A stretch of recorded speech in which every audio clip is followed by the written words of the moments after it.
사랑하는 성도 여러분, 우리가 읽은 이 미가서 5장을 보면은 신약 성경에서 예수님의 오심에 대한 구약의 예언을 인용하는 구절이 있는데 마태복음 2장에 나와 있지요.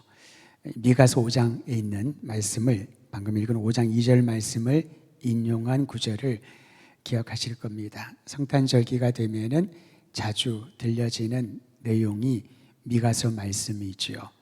오늘 이 미가서 5장 전체는 메시아의 오심에 대한 예언, 그리고 심판에 대한 내용들을 기록하고 있습니다. 예루살렘이 적군에게 포위되고 이스라엘의 왕이 적군들에게 수치를 당하는 그런 어려움을 겪습니다. 그런 상황 가운데서 하나님은 미가에게 예언의 말씀을 주십니다. 참 놀라운 것은요, 가장 힘들고 어렵다고 여겨지는 그 순간에 하나님께서는 말씀하신다는 거죠. 상황에 제한받지 아니하는 하나님, 우리가 가장 힘들고 어려운 인생의 길을 걸어갈 때 바로 그 순간 우리에게 말씀하시는 주님의 음성을 기대하며 잠잠히 기다릴 수 있는 자, 그가 바로 믿음을 가진 자요 신앙인이라고 할 수가 있습니다. 대부분의 경우 우리는 고통과 어려움을 싫어하죠. 사실 본성이 그렇지 않습니까? 선택한다면 가능한 한 덜 힘든 일을 선택하지 힘든 일을 누가 선택을 할까요?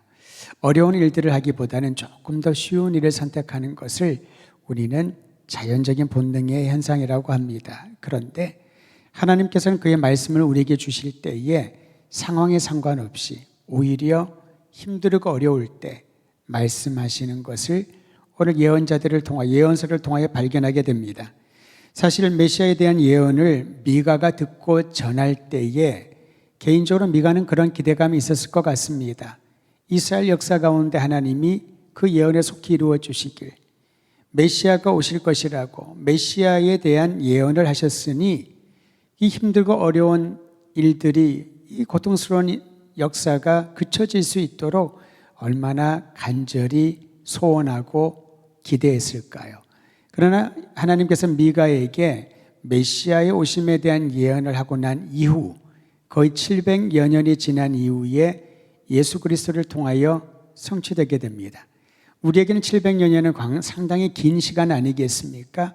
어쩌면 700여 년 동안 미가의 예언을 잊어버렸거나 또 듣지 못한 사람들도 있었을 것 같습니다. 여러분, 성경 전체 1186장을 우리가 통독을 하긴 하지만은 신앙생활하면서 평생 일독하지 못하는 분들도 있겠지요. 설교를 통하여 성경 본문을 듣지만은 설교자가 사실 창세기 1장부터 요한계시록 22장까지 차례대로 설교를 하는 것이 아니기 때문에 평생 동안 일독을 하고 성경에 기록된 내용들을 다 듣지 못하는 사람들도 상당수 있을 것입니다. 미가의 예언을 700여 년 동안 되새기고 또 되새기며 메시아를 기다리는 사람도 있었겠지요. 그러나 더 많은 사람들, 또한 이방인들에게는 미가의 예언의 메시지가 전혀 기억되지 못하는 상황이었을 겁니다. 그런데 하나님께서는 우리가 생각하기에 기나긴 700여 년의 시간 또는 1000년, 수천 년의 시간이 지났다 하더라도 하나님 앞에서는 여러분 1000년이 1년 같고요, 우리가 생각하는 물리적인 시간과는 전혀 다르죠. 중요한 것은 하나님께서는 적절한 때에 하나님의 시간에 말씀하신 것을 이루어 주신다라는 사실을 믿음으로 선포하시기를 바랍니다. 하나님의 말씀은 반드시 이루어진다라는 확신이 있을 때에 우리는 다시 한번 주님 앞에 나아가 엎드릴 수 있는, 주님의 도우심을 구하는 기도를 할 수 있게 되는 겁니다. 우리의 현실적인 문제는 그거 아니겠습니까? 하나님, 언제 이 기도에 응답하시려나요? 언제 주님 응답하시겠습니까? 이제 그런 간절한 소원이 있지요. 여러분, 그런 기도의 제목들 있지 않습니까?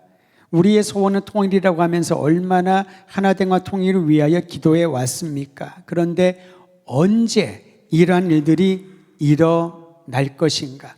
그러는 간절한 마음으로 우리가 기대하고 또 기도하고 있지 않습니까? 언제 그 일이 일어날까요?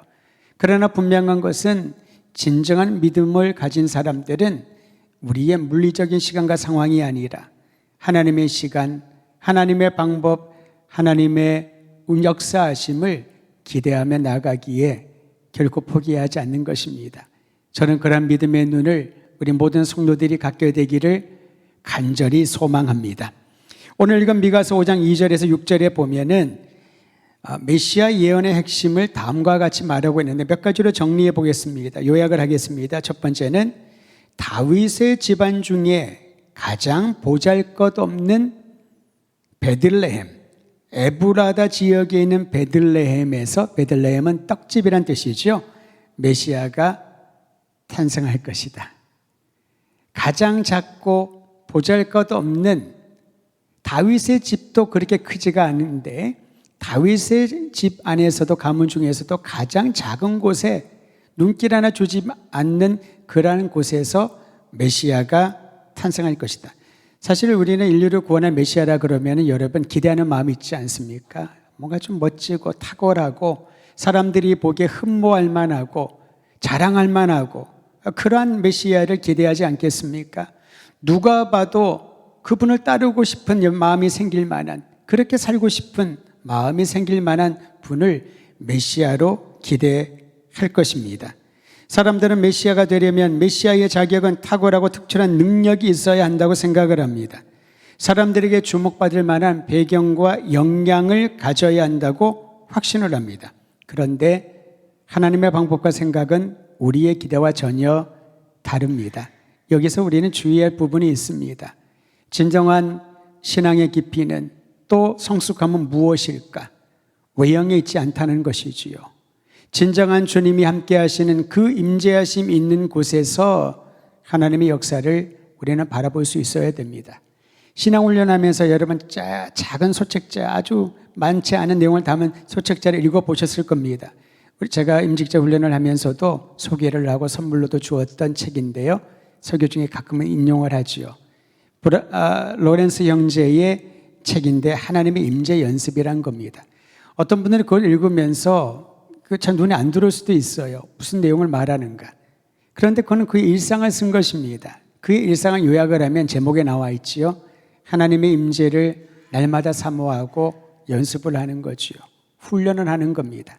학교에 들어가서 훈련을 하는 것이 아니라 일상생활에서, 수도원의 주방을 맡은 그가 그 주방에서 음식을 준비하며 하나님의 임재를 간구합니다. 노동을 하면서, 꽃을 가꾸면서, 청소를 하면서, 사람들의 뒷바라지를 하면서 그 현장에서 하나님의 임재를 경험하고 주님을 예배하는 이 기독교 영성은 그렇습니다. 기독교의 영성은요, 특별하고 멋진 프로그램이나 화려한 예배당에서 수많은 저명 인사들을 모아놓고 다 갖추어진 것들을 사람들에게 과시하는, 그게 아니라는 거지요. 그러나 우리가 영적 갱신 운동 그런 것들을 할 때에 19세기, 20세기 초에 미국의 대각성 운동이나 유럽의 영적 부흥 운동을 연상을 하고 대규모 집회를 많이 생각을 하는데요, 실제로 기독교 역사나 성경에서 말하는 영적 부흥의 역사는 개인의 일상에서, 삶의 현장에서 하나님을 경험하는 것이었습니다. 바벨론 포로로 잡혀갔지만은 그들은 디아스포라 유대인으로서 그곳에서 하나님을 섬기고 예배하게 되었지요. 상황이 성전 예배 중심으로 살아가지 못하자 하나님은 회당 예배라고 하는 것을 통하여 회당에서 사람들이 모이기 시작을 합니다. 회당 말 그 자체가 모이는 곳 아니겠습니까? 교회에 대한 가장 실제적인 모습을 보여주는 것이 회당 예배인데, 그 회당 예배는요, 바벨론에 잡혀가서 포로로 있는 유대인들이 성전을 생각하며 예루살렘에 갈망하는데 갈 수가 있어야죠. 회복의 기미도 안 보입니다. 예레미야의 예언을 기대하고 반드시 이루어질 걸 믿는 사람도 있었지만은 더 많은 사람들은 포기를 했습니다. 이제 역사상 유대인은 그 흔적을 찾아보기 어려울 수도 있겠구나. 그러나 그곳에서, 이방 땅에서 여호와 하나님을 예배하는 마음으로 율법을 읽고 예언서를 읽고 믿음을 다지는 그런 회당 예배가 시작되지 않았습니까? 하나님께는 이처럼 우리가 생각하지 못한 방법으로, 그러나 일상 가운데서 말씀하시고 그 임재를 경험할 수 있도록 여기에서부터 신앙 부흥의 역사가 일어난다는 것이지요. 저는 다시 한번 우리 도드림교회 성도들이 특히 수요 영성 예배 나와 기도하고 예배드리는 모든 분들을 통하여서 하나님이 주실 우리의 삶의 영역을 통하여 행하실 아름다운 부흥의 역사에 동참하는 은혜가 있기를 주의 이름으로 축원드립니다. 다시 본문으로 들어가면요, 다윗의 집안 중 가장 보잘것없는 곳에서 메시아가 탄생할 것이다. 두 번째로 메시아에 대한 예언을 이렇게 말합니다. 그 메시아의 근본은 오래전 태초까지 거슬러 올라간다.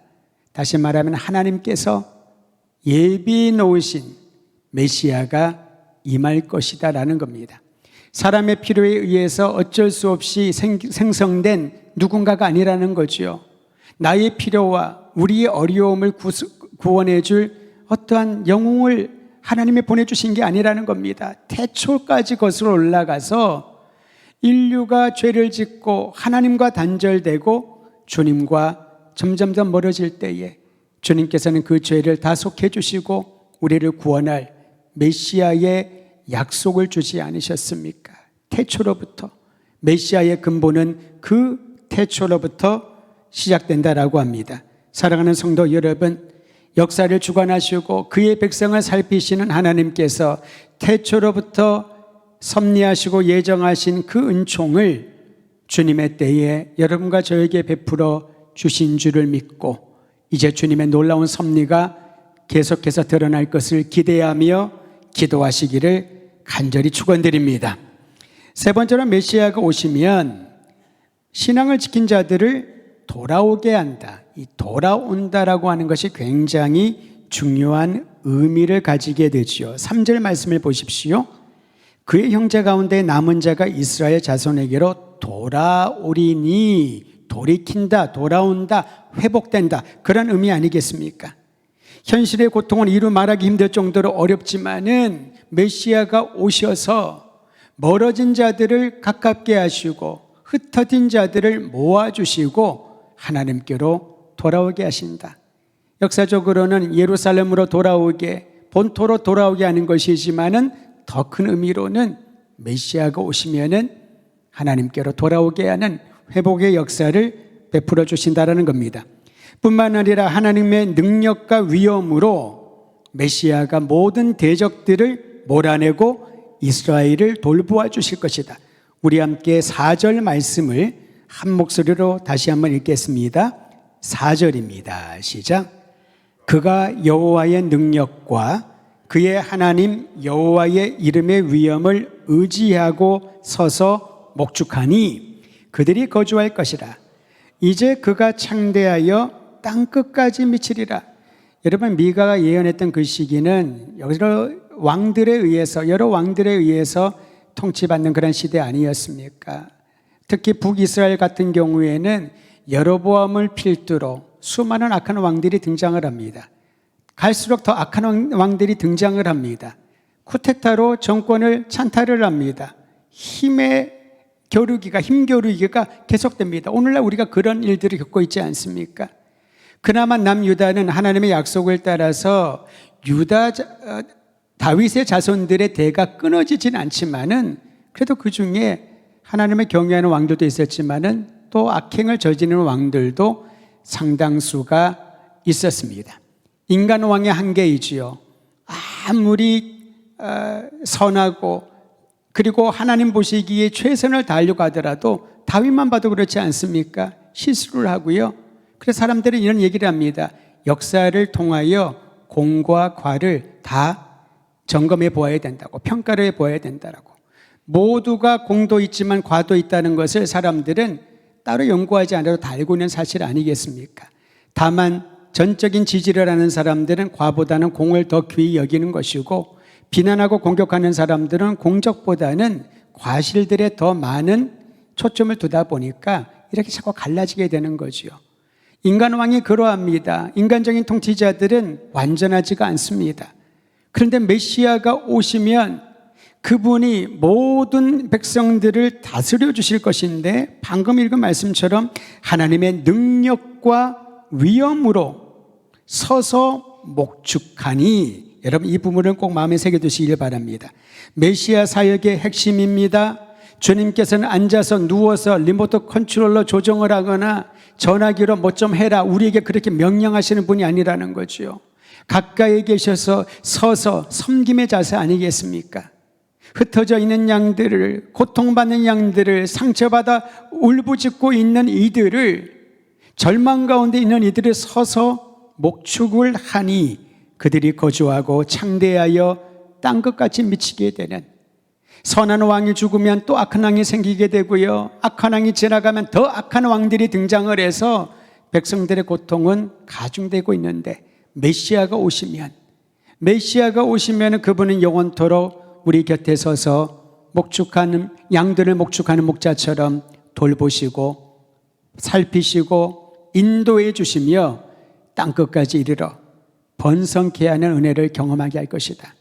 미가는 사람들에게 하나님의 약속의 말씀을 전해주면서 그 메시아가 이루어 주실 참된 번영에 대하여 선포하고 있는 것입니다. 오늘 우리 민족을 향한, 우리 모든 성도들을 향한 하나님의 약속이 미가서의 말씀을 통하여 다시 한번 새겨지기를 소원하며, 능력과 위엄으로 우리 모든 성도들을 다스리시고 목양해 주시고 돌보아 주시고 인도해 주시는 하나님 한 분만을 예배하기를 주의 이름으로 축원드립니다. 기나긴 고난의 길을 걸어온 이들에게는 이 4절 말씀이 큰 축복의 말씀 아니겠습니까? 힘들고 어려웠던 이스라엘 백성들에게 메시아가 주고자 하는 최고의 선물은 평화입니다. 5절은 제가 읽어드립니다. 이 사람은 평강이 될 것이라. 아수르 사람이 우리 땅에 들어와서 우리 궁들을 밟을 때에는 우리가 7 목자와 8 군왕을 일으켜 그를 치리니, 아수르와 같은, 구체적으로 명시하지 않습니까? 이들의 발 앞에 무릎을 꿇고 고통당할 수밖에 없고 패배할 수 없는 것이 우리의 군사력이지만, 우리의 약함이지만은 하나님께서 오셔서 그들을 쳐주실 건데, 진멸시켜 주실 것인데, 어떻게 진멸한다고요? 7 목자를 일으키시고, 7은 뭡니까? 완전수 아닙니까? 8 군왕을 일으켜서 그들을 치시라. 7보다 더한, 그러니까 완전한 하나님의 사람을 일으켜 주시고, 그 메시아인 거죠. 더 강력한 능력으로 아수르뿐만 아니라 모든 악한 세력들을 물리쳐 주실 것이다. 여러분, 힘들고 어려울 때 우리의 구원자신 예수 그리스도의 이름을 의지하여 이미 주님의 오심을 700여 년 전에 예언했던 미가서 5장 4절과 5절의 말씀을 선포하면서 힘을 얻고 반드시 이루어질 하나님을 신뢰하기를 주의 이름으로 축원드립니다. 주님이 행하실, 메시아가 행하실 승리는 완전한 승리요, 우리의 노력으로 획득할 수 없는 참된 평화와 안정을 주시는 놀라운 은총의 선물인 줄 믿으시기를 바랍니다. 메시아가 오시면 그분의 통치 아래 있는 이들은 해야 될 역할이 있습니다. 미가서는 그 역할을 감당할 이들을 남은 자라고 묘사를 하고 있습니다. 여기는 야곱의 남은 자라고 기록하고 있지요. 7절에 그리고 8절에 이렇게 시작을 합니다. 야곱의 남은 자는, 8절도 그렇죠. 야곱의 남은 자는 하나님이 보내실 메시아를 신뢰하며 그분의 통치 아래 있을 자들을 남은 자로 표현하고 있는 것이지요. 남은 자는 무엇을 말합니까? 고통 가운데, 나라를 잃고 절망적인 상황 가운데서도 하나님을 위하여 주님을 경외하는 믿음을 지킨 자들, 그들을 남은 자들이라고 합니다. 우리는 학교 다닐 때 학업 성적이 조금 부진하거나 따라오지 못하면은, 요즘은 없겠습니다만 예전에 아이들 남겨주죠. 남아서 공부를 시킵니다. 또는 과제를 냅니다. 나머지 공부라는 거 해보셨습니까? 들어보셨죠? 요즘은 그런 용어를 쓰지 않습니다만은, 뭔가 남았다 그러면은 조금 부적격자들, 무엇인가 부족한 사람들, 그냥 짜투리 같은 생각을 하는데 성경은 정반대입니다. 이 남은 자들은 하나님을 경외하는 믿음을 가진 소수의 사람들을 말합니다. 다 원수들이 짓밟고 신앙은 다 파쇄된 줄 알았는데, 파쇄된 줄 알았던 그 신앙이 다시 붙어서 하나님을 앙망하는 신앙을 가진 사람들, 남은 자들. 여러분, 아합과 이세벨 시대가 그렇지 않았습니까? 엘리야가 영적 전쟁에서 승리했었지만은 그 한 번의 승리로 완전히 바알과 아세라 문화를 다 제거하지는 못했지요. 왜냐하면 왕이 바뀌지 않았으니까요. 이세벨은 왕후는 더 악한 여인이었으니까요. 그 일 이후에 엘리야가 목숨을 위협받는 시기가 찾아왔을 때 얼마나 고통스러워하나요? 그때 하나님께서 엘리야에게 가르쳐 줍니다. 네가 모르는 비밀이 하나 있다. 남은 자가 있다. 바알에게 무릎을 꿇지 아니한 7,000명. 물론 7,000명은 상당히 많은 숫자처럼 보이지만은 엘리야가 모를 정도로 그들의 세력은 눈에 띄지 않았다는 거지요. 남은 자들입니다. 숨어 있는 것처럼 보입니다. 익명입니다. 그러나 하나님은 아시지요. 바알에게 무릎을 꿇지 않고 신앙을 지킨 하나님의 사람들. 어쩌면 우리는 7,000이라는 것에 꽂혀가지고 7,000명 정도면 뭐 할만하지. 아니지요. 성경에서 말하는 숫자는 의미가 더 중요합니다. 12이라는 의미가 중요한 것처럼 7,000이란 그 의미도 중요한 것이지요. 의미가 중요하지 숫자의 많고 적음이나 그런 거기에는 큰 관심을 안 가지셔도 괜찮을 것입니다. 오히려 많다, 적다, 작다, 크다. 그걸로 충분합니다. 믿음도 얘기를 할 때 믿음의 크기를 어떻게 얘기를 합니까? 있다 없다로 얘기하면서 굳이 크기로 얘기한다면은 겨자씨 하나일 만큼 우리가 이해할 수 있도록 예수님께서 그렇게 비유하셨을 뿐이지 그 말은 고만한 작은 믿음으로만 살라는 것은 아니지요. 우리의 생각하는 수치에서 벗어나야 된다는 겁니다. 우리가 관심 갖고 있는 수량에서 벗어나야 됩니다. 남은 자, 그 남은 자가 몇 명인지 모르지만은 그 남은 자가 1명이든 10명이든 100명이든 그들을 통하여 하나님께서는 메시아의 오심과 메시아의 통치를 만방에 알려줄 것이라고 오늘 성경은 약속하고 있는 것입니다. 그러므로 남은 자들은 메시아의 통치 아래에 있는 사람들의 역할은 신앙의 증거를 보여주어야 됩니다. 모든 사람들에게 유익을 끼치고 만민에게 존경과 인정을 받을 수 있는 신앙의 증거를 보여주어야 한다라는 것이지요. 여러분, 내가 하나님을 믿는 사람이라면, 신앙인이라면은 내 믿음의 증거를 보여줄 수 있어야 됩니다. 십자가 목걸이를 하고 십자가 마크를 달고 성경책을 끼고 다니는 것이 증거가 아닙니다. 삶의 메시지를 통하여 어떤 관계에서 어떤 일을 결정할 때에 우리는 신앙의 증거를 보여주어야 한다는 것이지요. 가능 우리는 신앙의 증거를 가지고 전도라고 하는 굉장히 소중한 사역들의 도구로 사용할 때가 많이 있지요. 그런데 여러분, 신앙의 증거를 보여준다는 것은 누군가를 교회로 데리고 오기 위한 도구로 사용하라는 것이 아닙니다. 우리의 전도의 생각들은 조금 달라져야 됩니다. 이 세상을 변혁시키는 게 뭘까요? 한 사람의 영혼을 바꾸는 것이 무엇일까요? 그 사람을 기독교화 만드는 것이 아니지요. 예수가 그리스도임을 온전히 믿고 그분이 영접할 수 있도록, 그리고 그 이후에 그 또한 진정한 신앙인으로 살아갈 수 있도록 도와주는 것이 진짜 전도의 모습이 아닐까 싶습니다. 사랑하는 성도 여러분, 최근에 목회 전문적인 사역들을 후원하는 그런 단체에서 또 설문조사를 했다고 합니다. 매년마다 하는 설문조사이긴 하는데 전국민 대상으로 표본을 뽑아서 종교가 있는 사람들을 물어봤더니 최근 발표입니다. 63%가 무교라고 답변했다 그래요. 그럼 37%가 종교가 있다는 거죠. 37%에게 물어봤습니다. 그러면 당신이 갖고 있는 종교는 무엇입니까? 불교라고 말한 사람들이 16.6% 정도 되고요. 놀랍게도 기독교, 개신교라고 말한 사람들은 15%에 불과합니다. 천주교라고 말한 사람들이 5.6% 정도가 됩니다. 개신교와 천주교를 합하면은 21% 정도가 되는데 이 질문이 중요합니다. 당신은 종교가 있습니까? 이게 질문이었어요. 있다라고 말한 사람 중에서 그러면 당신의 종교는 무엇입니까? 불교가 16.6% 정도, 기독교가 15%. 그 말은요, 15%라는 숫자, 아까도 말씀드렸지만은 숫자의 함정에 빠져서는 안 됩니다. 어떤 분들은 예전보다 좀 줄진 줄었지만 그래도 15%면 괜찮아. 그 정도면 선방한 거지. 그렇게 생각할 수도 있겠지요. 그렇지 않다는 거죠. 저의 관심은 그 15% 중에서 정말 거듭난 그리스도인들은 누구일까? 그런 질문을 할 수가 없잖아요. 하기도 어렵고 할 수도 없지요. 거듭난 그리스도인들은 몇 프로일까? 헌신한 그리스도인들은 몇 프로일까? 정말 미가가 말하는 남은 자처럼 어떤 역경과 고난 가운데서도 하나님 안에 사랑하며 주님을 위하여 내 목숨을 바치겠다라고 다짐할 수 있는 그러한 사람이 몇 %가 될까? 아무도 예측할 수 없지만요, 분명한 것은 15%는 아니라는 것입니다. 우리의 관심이 어디에 있을까? 머릿수가 아니라 그 한 사람 한 사람이 있다는 것이지요. 오늘 우리 권사님 기도해 주신 것처럼 성경적인 가치관이 무엇일까요? 성경적인 가치관이 무엇일까요?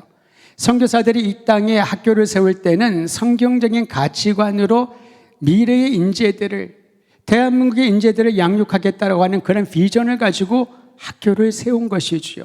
성경적인 가치관입니다. 성경에 있는 내용과 교리들을 머리에 박혀가지고 그들을 기독교인화 만들어 살게 하는 것이 아니라 성경적인 가치관, 예수를 만난 이들에게 주어진 새 생명, 메시아이신 그분으로 인하여서 그분의 임재와 통치 아래 살아가는 새로운 방식대로 살아갈 수 있도록, 그래야 사회가 변할 수 있으니까요. 그래야 이 역경의 역사들을 이제 하나님께서 이끄시는 부흥과 번영의 역사로 이끌어갈 수 있으니까요. 그것이 바로 학교를 세우고 성경적인 가치관을 심어주고자 했던 의도였던 것이지요. 요즘 들어 여러분 마치 하나를 끄집어냈더니 그 밑에 줄기를 끄집어냈더니 뿌리채 뽑혀오는 것처럼 끔찍한 사건 사고들이 주변에 얼마나 많이 일어나는지, 잠재되어 있다가 숨겨져 있다가 누가 한번 폭발을 하니까 이어서 그러한 일들이 일어나는 것을 보면 이것이 우리 사회의 현모습이 아닐까 싶습니다. 어떤 방송인이 그런 얘기를 했다 그래요. 자기의 꿈은 돈을 많이 버는 거라고. 물론 필요하지요. 근데 성경적인 가치관은 무엇을 말합니까? 돈을 많이 버는 것은 만모니즘이라고 가르치지 않습니까? 돈을 많이 버는 것이 아니라 돈을 많이 벌 때 그 돈을 어떤 목적으로 사용하는가, 이것을 가르쳐 주는 것이 성경적인 가치관이요, 남은 자들이 보여줄 신앙의 증거인 것입니다. 오늘 그 일 위해 기도했으면 좋겠습니다. 왜 주일학교 아이들 있잖아요. 저는 그런 소망을 갖습니다. 우리 아이들이 그 한 명 한 명이 성경적인 가치관으로 성장을 하면 20년 뒤에 30년 뒤에 우리나라는 어떻게 변할 것인가. 만약에 그렇지 않고 한 주 한 주 예배 드리는 것을 급급하고 그 시간을 채우는 것으로 급급하고 지나간다면은 우리 사회는, 교회는 20, 30년 뒤에 어떤 일이 일어날지를 분명히 누구나 짐작할 수 있을 것입니다. 우리가 정작 그리스도 예수를 믿고 하나님의 은총 가운데 사는 이들이라면은 우리의 삶의 현장에서 신앙의 증거를, 믿는 증거를 보여줄 수 있어야 할 것입니다. 그래야 하나님의 놀라운 은혜가 임하시죠. 심판에 대한 메시지는 짧게 나누고 기도하려고 합니다. 미가서 5장 10절에서 15절에 보면은 메시아를 의지하지 않고 유한한 인간과 허탄한 우상을 숭배하는 이들에게는 심판이 임할 것이다 라고 말합니다. 5장 10절 전반부를 제가 읽어드리죠. 여호와께서 이르시되 그날에 이르러는 내가 어떻게 하겠다. 하나님의 날이 임하면은, 주님의 시간이 임하면은 내가 어떻게 하겠다라고 기록하고 있습니다. 5가지로 요약하여 말씀드립니다. 10절 이하입니다. 우리가 의지하는 군마와 병거를 내가 부숴버리겠다. 땅의 성읍들을 멸하고 모든 견고한 성을 내가 무너뜨리겠다. 마술사와 점쟁이들을 내가 모두 없애겠다. 사람들의 손으로 만들어 섬기게 한 우상과 돌기둥까지도 내가 파괴하겠다. 하나님의 말씀을 미가가 예언한 것이지요. 아세라 목상을 제거하고 우상 숭배에 빠진 성읍들을 멸할 것이다. 종합을 하면은 하나님의 메시아가 이 땅에 오시면은 주님을 거역하게 만들고 걸림돌이 되게 하는 모든 것들을 친히 제거하여 주시겠다. 왜냐하면은 두 주인을 섬길 수가 없고 두 마음을 품을 수 없기 때문에 그렇지요. 북이스라엘의 가장 큰 죄악은요, 여호와 하나님을 섬긴다고 말하면서 동시에 우상을 섬기고 바알과 아세라를 열렬히 인정하며 섬겼던 것이지요. 하나님께서는 한 마음으로 오직 한 분 주인, 영원한 창조주 구원자 아버지이신 하나님만을 섬기는 남은 자들 순전한 신앙의 증거를 보여주는 믿음의 사람들이 있기를 간절히 소원하는 것입니다. 그렇지 아니하면 오늘 말씀하신 것처럼 여호와께서 이르시되 그날에 이르러 심판의 날이 될 것입니다. 내가 이러한 일들을 이루어 줄 것이다. 하나님께 순종하지 않은 이들에게 진노와 분노로 보복하겠다는 예언의 말씀에 우리가 귀를 기울이고 깨어서 경각심을 가지고 주님 한 분만을 의지하는 그런 새로운 마음을 가져야 할 것입니다. 이 시간에 우리 통성으로 한 가지를 기도하고 나아가려고 합니다. 주님, 이 시대를 긍휼히 여기시고 살피시사 하나님 한 분만을 진정으로 경외하고 사랑하고 섬기고 특히 믿는 자들에게 저에게 믿음의 신앙의 증거를 매 순간 어느 곳에든지 보여줄 수 있는 은혜를 도하여 달라고, 내가 하나님이 기뻐하지 아니하시는 일을 할 때 그것을 감지하고 멈출 수 있는 결단력 주시고, 하나님을 더욱더 사랑하는 그 마음은 불과 같이 일어나서 힘들고 어려운 환경에도 구애받지 않고 오직 주님만을 섬기는 신앙의 모범을 보여줄 수 있도록 도와달라고, 그것이 복음 전도의 증거의 거룩한 통로가 될 것입니다.